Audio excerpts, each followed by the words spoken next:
In this episode, we're going to shift from collecting and enriching data to the moment where that data turns into work, alerts, which are the signals that tell a SOC something might need attention.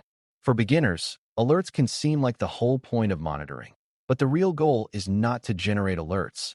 It is to generate decisions that reduce risk, and alerts are only useful when they lead to clear, consistent actions. Many struggling monitoring programs have plenty of alerts, yet they still miss incidents because the alerts are noisy, unclear, or impossible to investigate quickly. Managing alert creation and processing is about building signals that reflect meaningful behavior, packaging those signals with the right context, and running a workflow that turns a potential problem into a resolved outcome. This topic matters for the exam because it tests whether you understand how detection, triage, and response connect, and it matters in practice because an alerting system shapes how people spend their limited attention. By the end, you should be able to explain what makes an alert actionable, how alerts should flow through a SOC process, and why clarity and sustainability are as important as sensitivity. Before we continue, a quick note. This audio course is a companion to our course companion books. The first book is about the exam and provides detailed information on how to pass it best. The second book is a Kindle-only ebook that contains 1,000 flashcards that can be used on your mobile device or Kindle.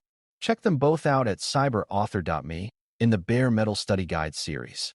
An actionable alert is one that answers the first questions an analyst must ask, without requiring a long scavenger hunt for basic facts. At minimum, it needs to state what happened in terms of a behavior, who or what was involved, where it happened, when it happened, and why it was flagged as suspicious. That last part is critical because an alert that only says something is bad forces the analyst to guess what pattern triggered it, which slows triage and increases errors. Actionable alerts also have enough context to support a first decision about urgency, such as whether the identity is privileged, whether the asset is critical, and whether the event matches a known risky pattern. They should be specific enough that a person can imagine what they would do next, like validate access, check related activity, or notify a system owner, even if the exact response steps vary by organization. Beginners often assume actionability comes from severity labels, but labels alone do not create clarity if the underlying evidence is vague. A good alert is like a well-written report summary, where the key facts are present and the reason for concern is transparent. If you remember that an alert is a request for action, you will naturally judge it by whether it supports action rather than by whether it sounds serious. Alert creation begins with use cases and observable behaviors, because alerts are stronger when they are built from what you can actually see and what you actually care about. A use case might be suspicious authentication, privilege misuse, unusual access to sensitive data, or execution of risky behavior on an endpoint. The alert logic should reflect a behavior pattern, such as repeated failures followed by success, a privilege change followed by an unusual administrative action, or an account accessing a sensitive system from an unusual path. Behavior-based alerts are generally more durable than alerts based on single events, because single events often have many legitimate explanations. For beginners, it helps to think about how attackers try to blend in, which means the suspicious part is often the sequence or combination, not a single step. Good alert design also relies on the quality of your collected and enriched data, because you need stable identifiers, consistent fields, and context like identity roles and asset criticality to make the behavior pattern meaningful. This is why alert creation is not separate from data collection, because weak data leads to weak alerts. When you build alerts from observable behaviors tied to prioritized risks, you increase both relevance and confidence. Another important alert creation concept is thresholding, which is deciding when a pattern crosses the line from normal variability into something that deserves attention. Thresholds can be counts, such as a number of failures, or they can be deviations from baseline, such as access outside normal hours, or they can be combinations of conditions, such as a new device plus a sensitive target. The challenge is that thresholds that are too low create noise, and thresholds that are too high miss early warning. Beginners sometimes believe the goal is to catch everything, but a SOC that tries to catch everything with alerts will often catch nothing well, because attention gets overwhelmed. A practical approach is to set thresholds that produce a manageable volume of alerts and then adjust based on observed outcomes, rather than trying to guess the perfect number on day one. Enrichment helps here because thresholds can vary by context, such as stricter thresholds for privileged accounts and more tolerant thresholds for noisy systems. The key is to treat thresholds as part of a feedback loop, not as fixed magic numbers. When thresholds are chosen with an eye towards sustainability, alert processing becomes a stable workflow rather than a constant crisis. Once alerts exist, processing is the workflow that turns them into triage decisions, investigations, and closures, and this is where many programs either succeed or fail. Processing starts with intake, where alerts arrive and are organized, and good intake requires consistent classification so analysts can quickly see what type of issue it might be.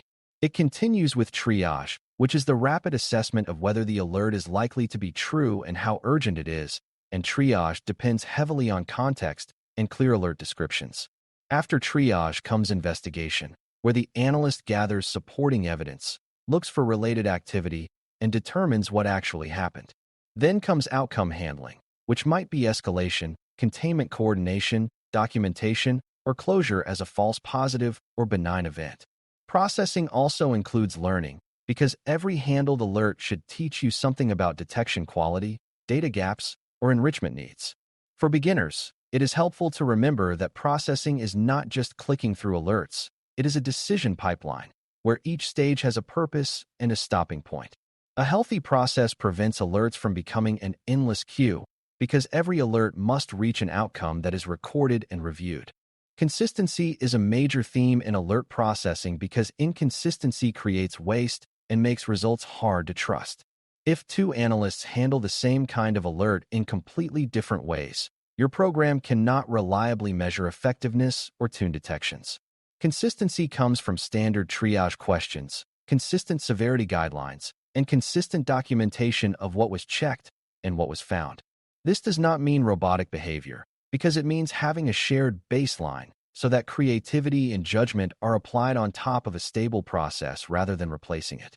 Documentation is part of consistency because it captures why a decision was made, which supports later review and supports handoffs when multiple people work on the same incident. Classification also supports consistency because it helps route alerts to the right people and helps track which alert types create the most work. For beginners, the key is to see alert processing as an operational system, not just as individual effort. When the system is consistent, the SOC improves over time because tuning and training are based on comparable outcomes. One way to keep alerts actionable is to ensure they contain pivot points, which are the identifiers that let an analyst quickly find related evidence. Pivot points include user identifiers, host identifiers, session identifiers, and relevant network attributes that connect to other telemetry sources. Without pivot points, an analyst may spend most of their time just trying to figure out which logs to search next and how to connect them. A good alert also includes a short rationale, such as which condition or correlation triggered it, so the analyst knows what hypothesis to test. It may also include a minimal set of supporting evidence, like the key events that formed the pattern, so the analyst can see the chain without reconstructing it from scratch. Pivot points and rationale are what transform an alert from a vague warning into a starting point for an investigation. They also improve speed because they reduce repetitive work and reduce the chance of missing something important. For the exam, this kind of thinking shows that you understand alert actionability at the design level, not just as a user of alerts. Managing alert volume is another central part of processing because backlog is a form of operational failure. If alerts arrive faster than they can be triaged, the SOC begins to ignore them, which creates risk because true positives are hidden in the pile. Volume management includes prioritization, where the most urgent alerts are handled first, but it also includes improving the alerts so fewer low-value signals are generated. This often involves tuning, refining thresholds, adding context, and sometimes suppressing known benign patterns. It can also involve grouping related alerts so that one incident view replaces a dozen separate notifications, which reduces cognitive load and improves pattern recognition. For beginners, it is important to recognize that high alert volume is not evidence of good security because it often indicates poor filtering or poor detection specificity. Sustainable processing aims for a manageable flow where analysts can investigate thoroughly enough to make confident decisions. A SOC that is always drowning will eventually miss the one alert that mattered. Another key processing concept is false positives, which are alerts that look suspicious but turn out to be benign, and learning to manage them without becoming numb is part of maturity. False positives are inevitable, especially early on, because environments are complex and behavior baselines are imperfect.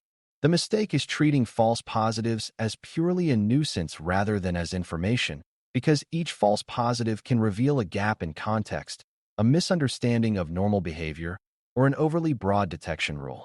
Good processing captures why an alert was false, such as a known maintenance activity, a routine automated task, or a business process that was not considered during design. That information then feeds back into enrichment improvements, threshold adjustments, or rule refinements that reduce future noise. This feedback loop is how alert quality improves, and it is how ASOC avoids getting stuck in an endless cycle of the same unhelpful alerts. For beginners, the key is to see false positives as a tuning signal, not as a reason to lower standards or ignore alerts. Over time, the goal is to reduce avoidable false positives while keeping sensitivity for meaningful risk. Alert processing also needs clear handoffs and escalation paths, because many alerts require coordination with other teams or decision makers. An analyst might need to contact a system owner to confirm whether an action was approved, or they might need to escalate to incident response when evidence suggests active compromise. Handoffs are faster when alerts include ownership context and when the SOC has agreed upon communication channels and decision points. Escalation criteria should be consistent so that urgent issues are not delayed by uncertainty and minor issues are not escalated unnecessarily. This is another reason actionability matters, because vague alerts create vague conversations and slow coordination. For beginners, it helps to remember that a SOC is part of a wider organization, and alert processing is partly about translating technical evidence into decisions others can support. When processing includes clear outcomes and clear communication, the SOC becomes trusted and effective. Without that, alerts can become internal noise that never leads to meaningful change. Finally, managing alert creation and processing requires thinking about measurement, not as a fancy analytics project, but as a way to know whether your alerting system is healthy. Health signals include how many alerts are generated, how many are true positives, how long triage takes, how long investigations take, and how often the same alert types repeat without improvement. Another important signal is whether alerts result in useful outcomes, such as confirmed issues, improvements to detections, or changes to controls, rather than endless closures without learning. These measures help you decide where to invest effort, such as which alerts need enrichment, which detections need tuning, and which data sources might be missing.